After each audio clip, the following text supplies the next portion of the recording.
There is a cankerworm that is living amongst us. This cankerworm is very silent in its operation. It doesn't scream so loud, yet it's very potent in destruction. This cankerworm is murmuring, and it destroys the very fabric of unity. Welcome to Mercy Fountain. Today we'll be looking at what murmuring is, its effects, and the different solutions we can deploy to put this cankerworm to rest. Please join in the discussion. Yeah, so looking at murmuring, what is murmuring? Yeah, murmuring is actually an expression that shows discontentment or dissatisfaction about a particular thing. And sometimes people murmur privately, to themselves, or they murmur, and complain to others about, a particular thing that they're displeased about. That's what murmuring is all about. But I think the major stuff with murmuring is that it has no intention of bringing any solution to whatsoever problem is on ground. It's just a mere expression of unhappiness, dissatisfaction, without any clear goal of bringing about, solution to that problem. And that's what makes it wrong. Okay, so in essence, it's just to spot out somebody's error. Yeah, always in the negative. Complaining. It's more of like complaining every time, incessant complaints without any addressing of that problem to bring about a solution. Yeah. Interesting. Yeah. So that's it for murmuring, and we'll be looking at the effect of murmuring. Like we talked about, murmuring spots out so many errors. It's not healthy. It doesn't bring about good things in a relationship. And we're just going to look at the effect of murmuring.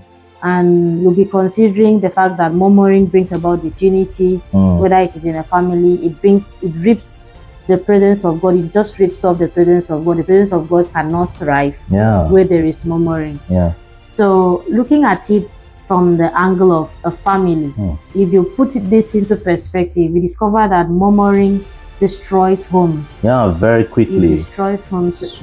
It causes problems in homes. Let's take for instance now, the husband and the wife. The husband, men, they'll always want to put in the extra work so that their families will be very comfortable.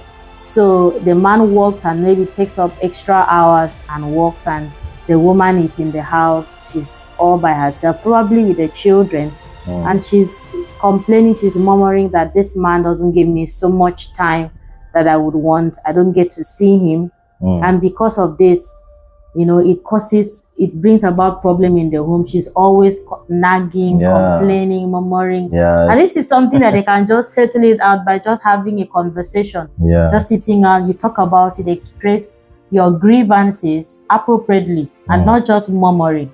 Because if you do that, I feel there will be a solution to it. The woman is feeling neglected, that she's not given the attention that she's craving. She's not given time, and it's looking like, she's just kept in one corner. And this woman is feeling, you're always working. You're married to your work, and I'm here, and you've abandoned me here with the kids. And it's possible for such a person, that woman, to feel that way, but just like you've rightly said, instead of just murmuring incessantly, always complaining, why not just sit your husband down and talk about it? There's something else I would like to raise.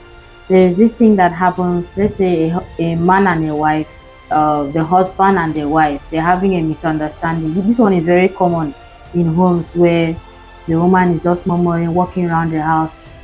This is someone that was always so cheerful. For some reason, she's so quiet. She's just walking around minding her business. And the husband is like, is there a problem? No problem. Nothing. Is there a problem? Nothing.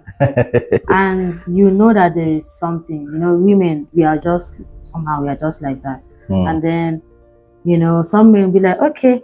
Some men, being that they are men, they will just feel like when you are ready to talk, you come and talk.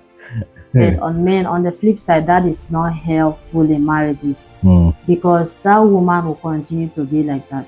I'm telling you. I think one of the reasons why some men do that is kind of like a defense mechanism. Men run away from what they don't understand or have no knowledge about. So you saying nothing, and the man is thinking, but there is something. But if I should try to push further now, it might be a blowout on my face. So let me rather run away from this problem and say, okay, whenever you're ready, you come and tell me. Because trust me, women will not come and tell. Oh, some women will not do it. They would even prefer that thing lingers, and that destroys home. So if you know the kind of person you are with, you know this thing will not work in this situation. You know what works. So you should just go to your wife, go to your woman. Oh, you know how you used to do things. You go and, okay, what is happening? You just find a way to talk to her. Yeah. Yeah. I think in that kind of situation, for the man, whenever you're faced with that situation, and I'm part of this, please, I have to put it out there. Sometimes this happens. What you should do is that you should actually go to her using a different approach. Put in more love, more love gets the job done. Oh, wow. Say hallelujah. More love gets the job done. Don't ever fall into that trap of, oh, nothing. All right, no problem whenever you're ready. Just don't. Just, oh, wow, okay. You can, leave the environment for the meantime to re-strategize and come up with a better approach. Like going in with, so much love, so much care, so much attention. Then you ask the question again, and you'll be surprised that there will be so much eagerness, to say everything as it is. And you'll be able to, get the full gist. Okay. Then you will now know, okay, this is how to handle this matter.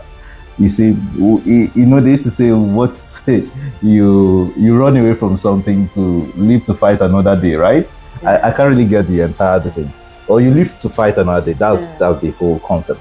But I can assure you, you cannot live to fight another day in this instance. The fight continues. So all you can do is to see how to end that fight quickly by, facing the bull, taking it by the horns. And then you kind of like find out what the issue is. Put yourself inside that situation, be there, show more concern, and you'll see that you'll be able to handle the situation. I think that's the best way. Man, please learn from that. It has been very helpful, personally. Yeah. Yeah, so that's interesting to know. Yeah. So moving forward, talking about murmuring in the church. In the church, yeah. I think that's another aspect. Thank you for pointing that out. Murmuring in the church is something that is so bad because it's brings a lot of disunity. And that wherever there is disunity in the church, the presence of God cannot flow, cannot move. And then people are not blessed, you see. And Satan loves such an environment because there is room for strife and chaos to grow, you see. And we see some of the instances. For instance, in the church, we have people from different tribes, maybe from different countries even, worshiping together. And then there's this propensity to form kind of faction, a clique. And then you want to form a clique with someone that is from your tribe, someone that is from your own country. And that's how, it is. And when you do that, it's almost like you've gotten yourself a murmuring partner sometimes, because if there is anything that is happening and you're not so cool with it, what do? You run to your clique members, and you murmur, you tell them, oh, what's this pastor doing? I don't like what he's doing. I don't like how he's behaving. Look at that sister. Look at that other brother there. Look at what they're doing. Why are they behaving like this? And then you murmur. You don't even okay, as you've observed something, you try to go and meet the people concerned and see how you can bring about a solution. Yours is just to murmur and murmur. And that's so wrong. Then we see another set of people, those ones that have this respect and love for certain spiritual leaders in the church over others, you see. And they feel like, this person is more fiery.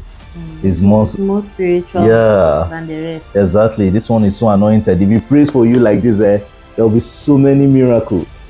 You see? And that makes this person not to, listen to other leaders. You see? If there is a seminar that is holding in the church, and then we have, like, let's say 3 classes, and then class A, class B, class C. People, instead of looking at the class that will benefit them based on the topic, they're looking at who is taking this class. Who's taking over the class. So they'll run to the class based on the minister. Yeah, based on the minister. Not based on probably the topic that ministers more to them. Yes. Just look at the minister. Yeah, they just feel this minister is so anointed. Even if the topic does not tally with my own situation at the moment, but I think that's the right class to be because he's anointed. And they just go in there. And that's not how it's supposed to be. We even see that in the Bible, where we have different people saying they are for Apollos, they are for Cephas, for Paul, for Jesus Christ. Caused so much division in the church. There was no unity, and the Spirit of God could not thrive. Yeah. And we see how Paul had to come openly to rebuke them, that was so wrong. And that's one of the things that we've learned from there. There's no sectionalism or faction in the church. The church of God should be united as one, and we should learn to be united as believers. Yeah. That reminds me, looking at the Bible, we see that even in the Old Testament, the children of Israel were always fond of murmuring. God would give them manna, they would murmur. Give them quail, they would murmur. Give them water, they would murmur. It was looking like these guys, they are not being appreciative of what God is doing. God will do this, they are not even seeing, they are not grateful, they are not showing gratitude. Yeah. God was like, what is this? What's going on? Yeah. So God was so displeased with them, and he punished them. Yeah. So that is to tell us that God hates murmuring. God hates murmuring. Murmuring doesn't do anybody any good.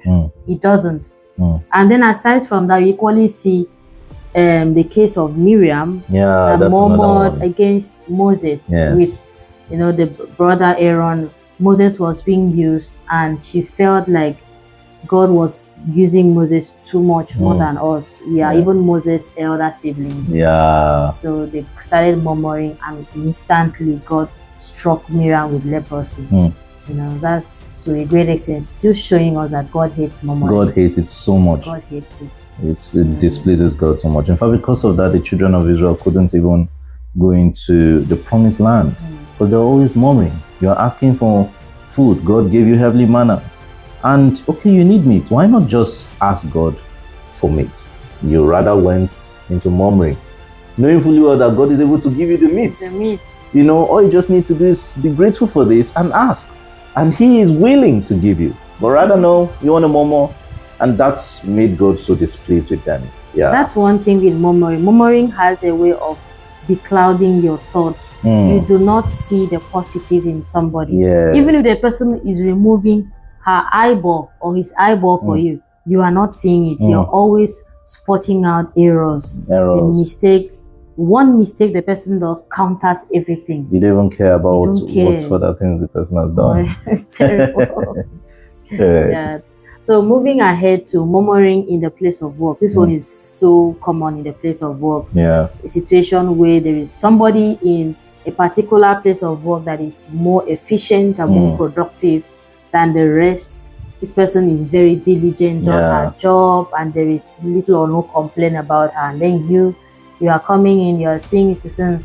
You are not even looking at the angle that this person is adding so much value to the company, to the organization. You are part of the organization, and this person is doing you more good. You are just like, why is this person always being used? Why is everybody talking about her? Start murmuring. You start looking for who to talk to about. Start forming clique and faction about this person. Yeah. You see, that's something that happens a lot, especially when the person is, being given that opportunity of scaling up from one leadership position to the other. And then you're like, I've been in this organization for maybe 4 years, 5 years now, or 10 years. And look at someone that just came 1 year. The person is just literally 1 year in this place and is already moving in rank to the next position. So how about me? I've been here. I've been doing this work before this person even came in. And look at this person is already up there. You've, turned a blind eye to the much value that this person is bringing. Perhaps this person is so skilled. Perhaps that's the very reason why he was employed and is doing his work dutifully, is giving his best, into this. You cannot be compared to that person because that person has a different skill set, that makes him who he is or who she is. You see, you should just be appreciative of what that person is doing because it's a plus to the organization. Exactly. And, if anything is there for you to take, it should be like a challenge for you to also upskill, and become better too at what you do than comparing yourself to that person and being so jealous, even when the person is doing so good. You see, that's another thing that, murmuring does. It just makes you to look at the wrong. And in the place of work like that, it can breed jealousy, can breed so much of jealousy, especially because this person is getting so much recognition. There's an award given to him every now and then. The thing he's doing perhaps is even getting pay rise, and you're just so full of jealousy. Yes. If you want that type of recognition, why don't you put in the work into it? That's it. Upskill yourself. And you see the things happening to the person happening to you too. Very true. Very true.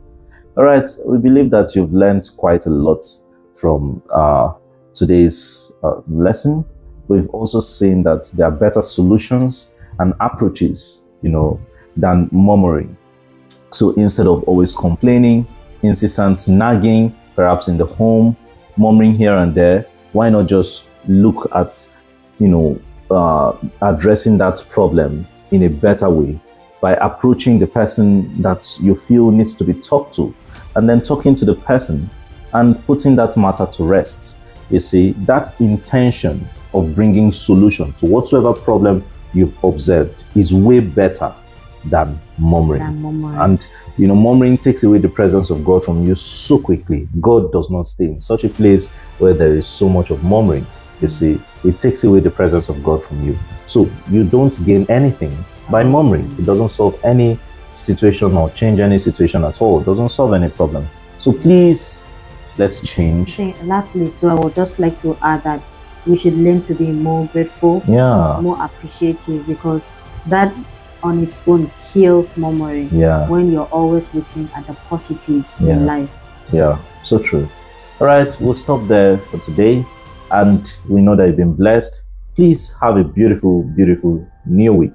God bless you. See you next time.